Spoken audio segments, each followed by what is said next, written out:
নমস্কার বন্ধুরা, আজকে আমি তোমাদের সাথে শেয়ার করব বাড়ি থেকে বেরোনোর আগে স্কিন কেয়ার কীভাবে করে বেরোলে আমাদের স্কিনের মধ্যে ট্যান পড়বে না। তো চলো দেখে নিই। তো বেরোনোর আগে অবশ্যই করে আমরা মুখটা ধোবো, ফেস ওয়াশ বা বেসন যাই বলো না কেন।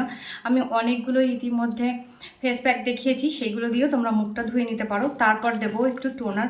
মুখ ধোয়ার পরে অবশ্যই টোনার দেওয়াটা ভীষণ জরুরি, এতে আমাদের স্কিনের মধ্যে পিএইচ ব্যালেন্সটা ঠিক থাকে।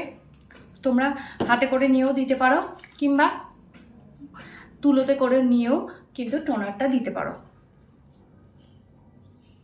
এইভাবে টোনার দিলাম। টোনার না থাকলে কোনো ভালো ব্র্যান্ডের গোলাপ জলও তোমরা ইউজ করে নিতে পারো।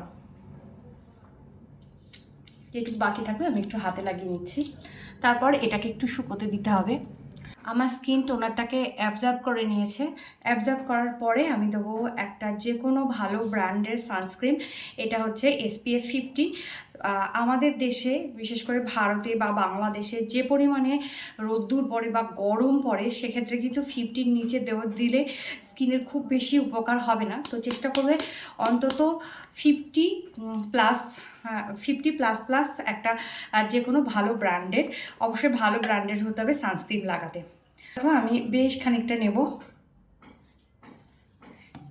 নিয়ে সমস্ত স্কিনের মধ্যে ভালো করে লাগাবো।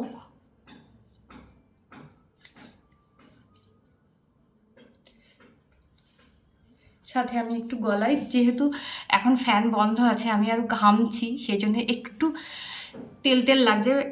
এই যে এটা হচ্ছে বায়োটিকের সানস্ক্রিন, এটা কিন্তু মোটেও তেল তেলে না। হ্যাঁ, তো তোমরা বায়োটিক্সের সানস্ক্রিন কিন্তু ইউজ করতে পারো। আমি এটা বহুদিন ধরে ইউজ করছি। এটা যে কত নম্বর বোতল আমার সেটা মনে নেই। সানস্ক্রিন মাখার অন্তত 15 মিনিট পরে বাইরে বেরোতে হবে। বাইরে বেরোনোর সময় অবশ্যই করে ছাতা এবং সানগ্লাস নিয়ে যেতে হবে।